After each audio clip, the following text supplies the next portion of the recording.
We're all fighting this constant battle every single day, the battle for our time. So today, we're going to break this whole struggle down through a really simple, but honestly, an incredibly powerful story about two brothers. Let's see what it can teach us about how to win that fight.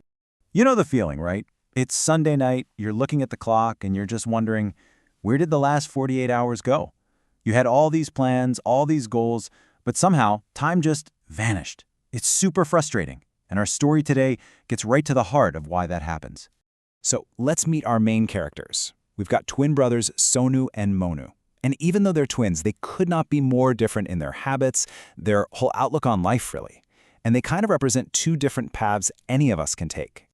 And right away, you can see the difference. On one hand, you have Sonu. It's Sunday morning, and he's already at his desk, studying. He's being proactive, putting in the work now for a payoff later.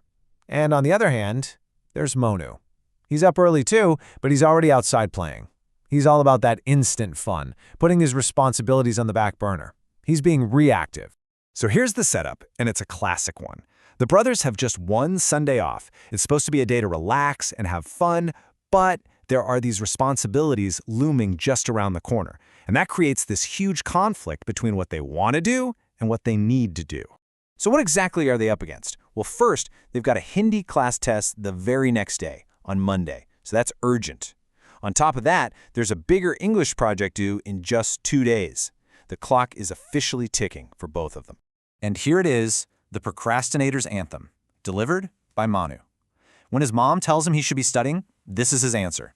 Come on, we've all heard this voice in our own heads, right? The one that says, hey, don't worry about it, there's plenty of time later. It feels so good to believe it in the moment, but man, it's a trap. So while Monu is busy making excuses, what's Sonu doing? He's taking action.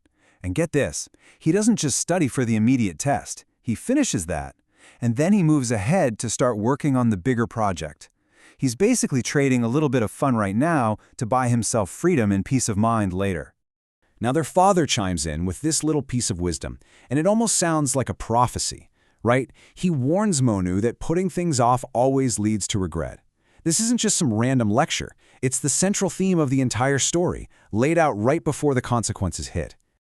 All right, so the choices have been made. One brother chose discipline, the other chose delay. Let's fast forward and see how this single Sunday actually plays out for each of them. So in the morning, like we saw, Sonu studies while Monu plays. By the afternoon, Sonu's already digging into his project, and where's Monu? Yep, planted in front of the TV.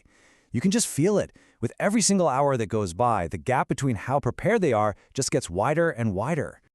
And now, it's Monday morning. We've arrived at the moment of truth. The consequences of their Sunday choices are about to get very, very real. And surprise, surprise, the outcome is exactly what you'd expect.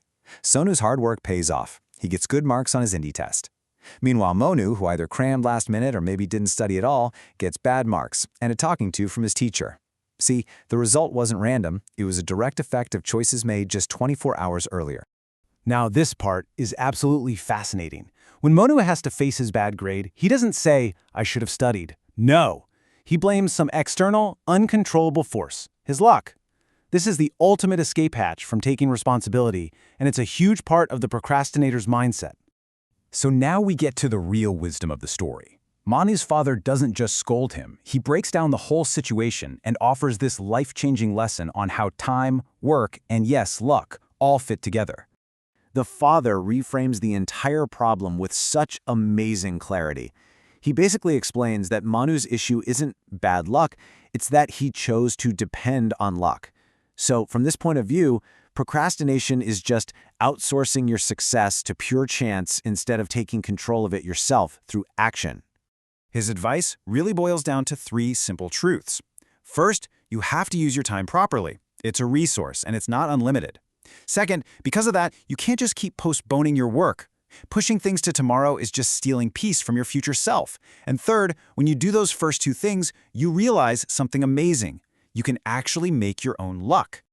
Let's just pause on this for a second, because this is the big idea. Luck isn't some magical thing that just happens to you. Luck in this story is what happens when preparation meets opportunity.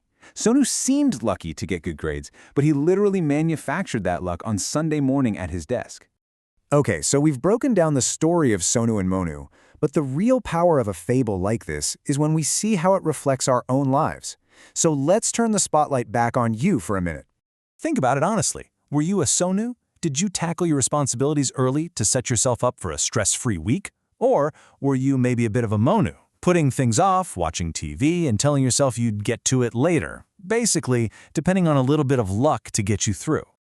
At the end of the day, the story of Sono and Monu teaches us one simple thing. The results we get in life are rarely about chance. They're almost always the direct consequence of how we invest our most valuable, non-renewable resource, our time. Ultimately, every weekend, every evening, every spare moment is a blank page. The story you write on it, a story of progress like Sonu's, or a story of regret like Monu's, is entirely up to you. So, what are you going to write?